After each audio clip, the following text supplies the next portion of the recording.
Oh, okay, good evening. So, of course, you understand that since I've said it, I will only continue to speak if there will be no, unforeseen interruptions. So the Israelis, and they interpret it as so they should continue the violence even in most fierce ways. So I will not speak. So, that's what you've heard in the last hour or two or something like that. But of course, if they could have shut me like my mouth, by movement of the mouth and tongues, they would have done it long ago. But yes, just to show you what are humans. This is the stuff that humans are made of. Pure garbage. Humans are garbage. So soon, I haven't taken a shower yet because actually I want to have the clothes dry a little bit because I've had laundry. So I'm waiting for my clothes. I don't have much, so you can postpone it to later and start the talk, the show. But before that, I want to speak about something. But I already prepared a lot of demonstrative artifact. Of course, the main artistic kind of creation would be the stamp paintings, as I already said. And so, of course, I'll show you actual photographs of drawing that created by the Neos. And for some of you, it might be like a scoop. I don't know if you haven't seen it yet. It's quite amazing. I have many of these. This will be the main kind of creation. But we have a lot of. It's always good. Beneficial to have several type of artistic, at least two, if not more, of artistic kind of expressions when you construct symbolic command to the Neros, especially if it's an important one. So it's best if you use painting. So also maybe you use sculptures as well. So we have quite a bit. Later I will actually decide how I want to arrange it, but you can also already see many sculptures. All these, of course,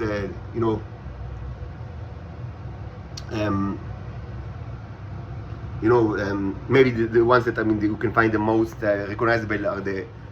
I'm working on it for a couple of days now. The Wanium, the process of Wanium tablets, and we can also see. Maybe less recognizable the plutonium, the plutonium cylinder and processed plutonium, rods and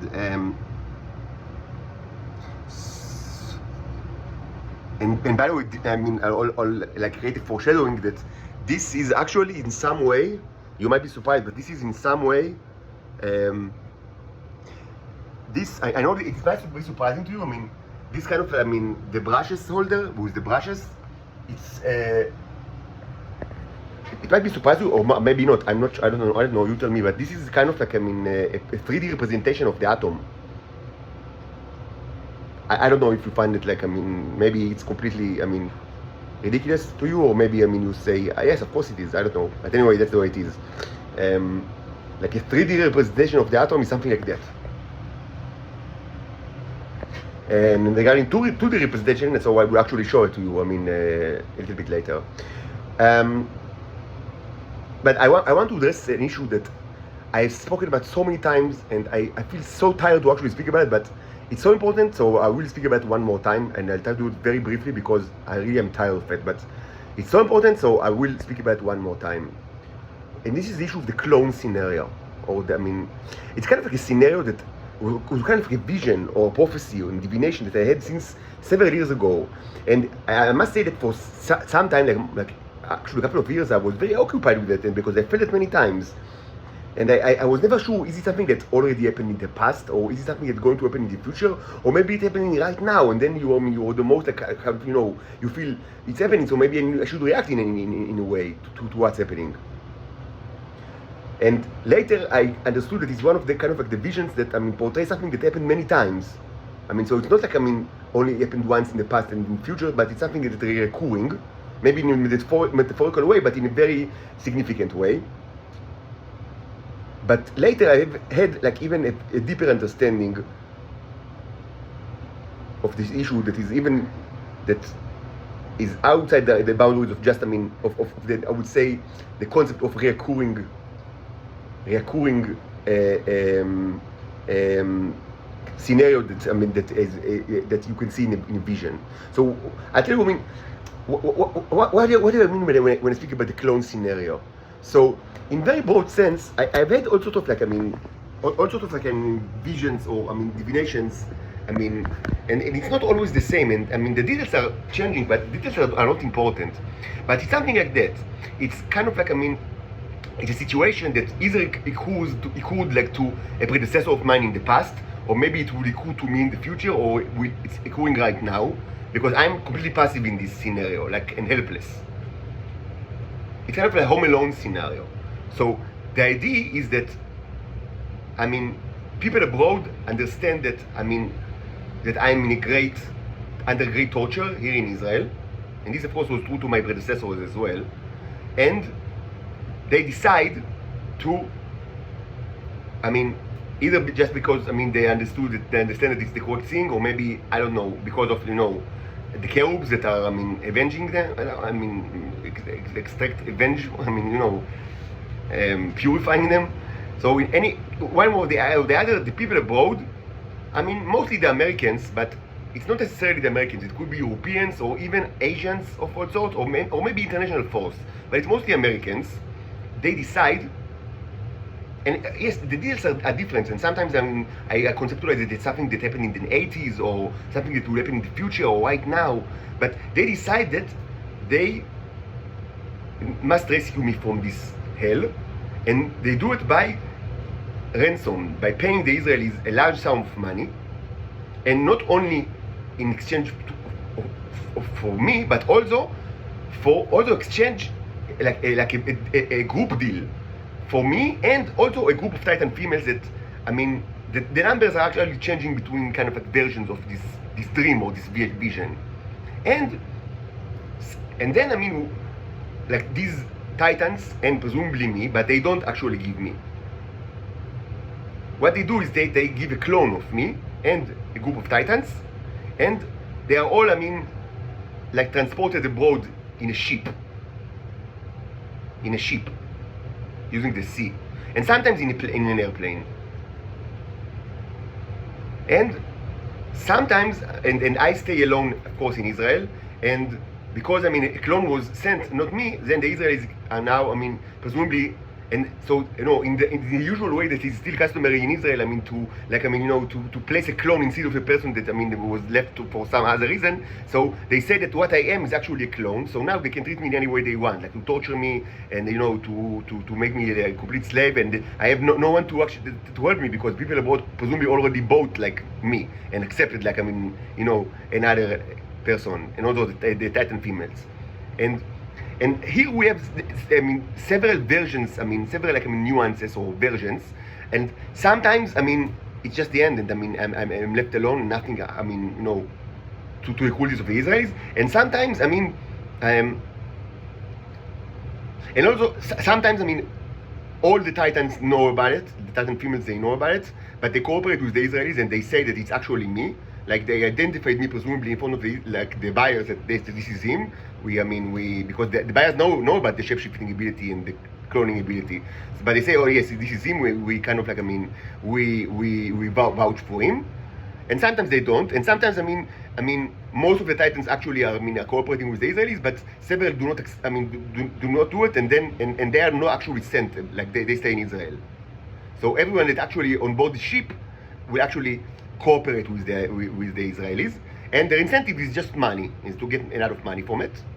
And sometimes this also, because I've had this vision or dream many times, like throughout several years, so there are several versions, but as I already said,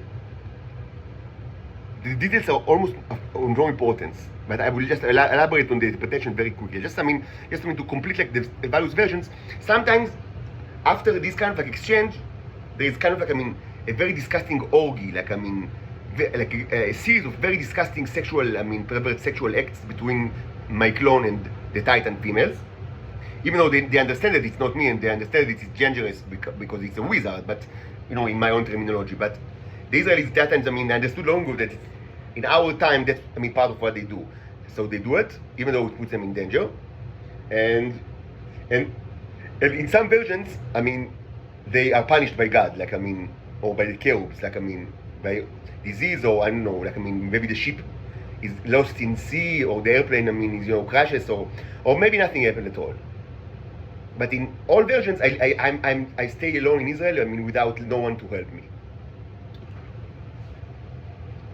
And of course, I mean, you understand it. I mean, when I had this vision and I saw that it's actually happening or going to happen, I was the most distressed because I thought, I mean, maybe you can try to, I mean, naturally you want to kind of, I mean, to do whatever you can to maybe stop it from happening. So it bothered me for some time, and I spoken about it quite a bit in various, like, in channels like Twitter, YouTube and Facebook, but it bothered me for some time. But until I was kind of like, I think with the help of God, enough progress in my journey of being closer to God, that I understood that some divinations are not, yes, some divinations are so strong and that they actually do not depict a specific event, but a recurring event, something that happened many times in history, to you and to other people as well, and also to people in the future, and that you should generalize, like, the idea, and I mean, in this regard, the non-important, and I mean, to identify the non-important kind of flavor of the drama, and understand the essence of the drama, and see how it can be manifested in your own life. But sometimes there are even, like, I would say something that is another kind of divination, which is something you might call it the essential divination, and this is an example of essential divination. Now, what does this mean? It's essential in a way that this story, yes, it's very, very possible that some kind of events that are similar to this description, or one of these descriptions, actually happened during the 70s or during the 80s, or maybe it happens right now. Maybe it happened a month ago, and maybe it happen again in the future. But this is actually identifying these occurrences, or trying to identify these historical events, is actually, I mean, a misleading thing, because it will actually sway us off understanding of the nature of the divination, which is essential. And what does it mean that it's essential? It means that this description is a dramatic or metaphorical representation of reality that occurs every single day of my life. This, I mean, should not be, I mean, this depiction, this vision should not be mistaken to something that might happen to me, or maybe already happened, or maybe happening right now, or maybe happened to a predecessor of mine during the 1980s or the 1970s. No, this description is the description of the basic conditions of my life. Every single day of my life is represented by this story. Every single day of my life is a clone situation. Every single day of my life. And in a way, it's both horrifying to understand it, but it's also, it's kind of like, it makes you more calm, because you're not worried, because you understand it. I mean, you don't need to worry about, like, I mean, are we in the middle of, like, a clone situation? Can you prevent it? Or can you do anything to prevent it? Or maybe you are just, I mean, powerless agent in this story. I mean, these questions, I mean, they lose their meaning when you understand that this is the story of our life. Because, I mean, what does it mean to do something to prevent it? This is your life. Every day of my life is exactly this story. Every single day of my life is represented in this story. Not as a continuous event, but a recurring event that occurs every time I wake up in the morning. It's another clone situation that, I mean, can be represented, or it can be depicted as this story. That's why, I mean, why should you worry about it? Because, I mean, that's your, I mean, you should be very upset about it, and you should speak about it, but, I mean, it's not something that, I mean, is kind of like, I mean, that you need to prevent. It's kind of like something that, I mean, you should wait for and then prevent. It's every day. This is daily. It's your daily life. Because we need to understand what's the essence of the story. Not kind of like the rudiment, not kind of like, I mean, the dramatic flavors. It doesn't matter if it happens with a ship, or with a boat, or with an airplane, or a zeppelin, or, I mean, maybe, I don't know, like a couple of jeeps. And it doesn't really matter. I mean, if you were actually transferred to a place, what does it even mean? Maybe, I mean, after I reached America, I mean, I decided to change, I mean, the location. I mean, presumably, if I'm a free person, if the Americans actually, I mean, bought me, like paid the ransom, I mean, presumably they've done it in order to make me a free person, and not to enslave me again, right? So, I mean, I'm a free person. I can go to live, in Europe or in China, or maybe I decide to go back to Israel for some kind of crazy reason. So it doesn't even matter like where I go and how I go. This is not the essence of the story. The essence of this story is that people abroad believe that the Son of God is a sexual pervert and the scum of the earth. A person that is willingly abandoning his own daughters that he loves so much and accepting the fate of going, to start a new life as a sexual object of a group of sexually frustrated monsters from another planet. And these monsters, they don't care at all about him so much as that, they don't care to actually cooperate with the Israelis for money, for dirty sum of money, and to say that, the clone is actually him, even while they know that it means that the actual person will stay to rot in Israel and will suffer an eternal crucifixion and face worse than death, because the Israelis will eat his body while he's alive and place him in mental institutions. So and no one will ever be able to defend him, because presumably he's already sent abroad to some place. And these creatures, the Titan females they accept this situation for a dirty sum of money. But even more so, the implication regarding the nature of the female titans, the question, the main issue is the essential part of the story is that the nations in this earth, outside of Israel, they believe that the Son of God is a sexual pervert, that they will not, by his own volition will abandon his daughters, and they believe that he's fine with that. That to be transferred, as for money. And they think that, the correct course of action is to pay Israel money in exchange for the life of this creep. So they will spare his life, because for some reason they decide that this creep is discussing Jesus is worth living, so they need to pay for his life. This is the essential part of the story. And the essential parts, they describe every day of my life.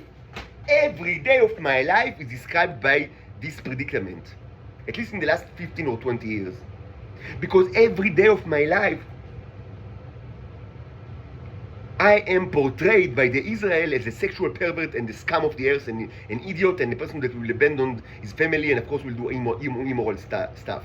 And every day of my life, people abroad, mostly from the United States, pay money from Israel to maintain this person. So presumably will not because without the maintenance money, presumably this person would have just if he was left for his own kind of to his own life, do whatever he wants, of course in the boundaries of the laws, like every other person, presumably he would have found himself very, very, very quickly in kind of a jail or a mental institution. So he needs to be surrounded by cushions, all sorts of heads, all sorts of people that will presumably protect him from the harsh reality of the consequences of his very bad ways, and maybe will also try to kind of correct him in a way, be his guardians and mentors all his life. And of course they require money, they do not work for free, and the people that pay the money are the Americans. And this situation is every day of my life. Every day of my life can be described as exactly this story. And of course, the Titan females in Israel, they know that it's all a lie, and there are many ways for them to know it. Even just by the fact that they are all of them are in this world, they are part of the Israeli intelligence, and it's known fact that it's a lie. But they had even actually more ways, because of the bicycle mechanism, to know that it's a complete lie. But they get money from Israel, so they lie about me, even though they know that it leaves me in state of eternal crucifixion.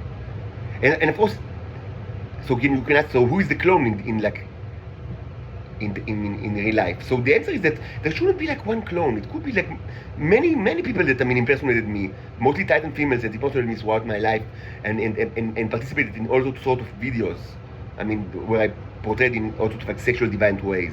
But even if there were no videos at all, and of course there were many throughout my life, I haven't seen any of it because it's only like available to people of the intelligence community of the world. But even if there were no videos at all and no one ever impersonated me, even if there were no actual clone, this story still is in essence describe my life, because the people of Israel, they sell a clone version of myself to people abroad, and the people abroad, most in the United States, they buy the story and they pay money for the story to keep like the continuum to exist, and by and because of that I am left for eternal crucifixion and unbelievable cruelty inside the state of Israel. This story happened today, and it happened yesterday, and it will happen tomorrow. It happens every day. So we shouldn't like worry about like a clone situation with sheep or without a sheep. It doesn't matter. What matters is that people outside of Israel, mainly in the United States, but also other places, they believe that the Son of God is a sexual pervert and the person that cannot handle like his own life and too stupid, like to actually handle his like his own the consequences of his own actions in this world, and certainly cannot like and do not want and cannot raise his own children.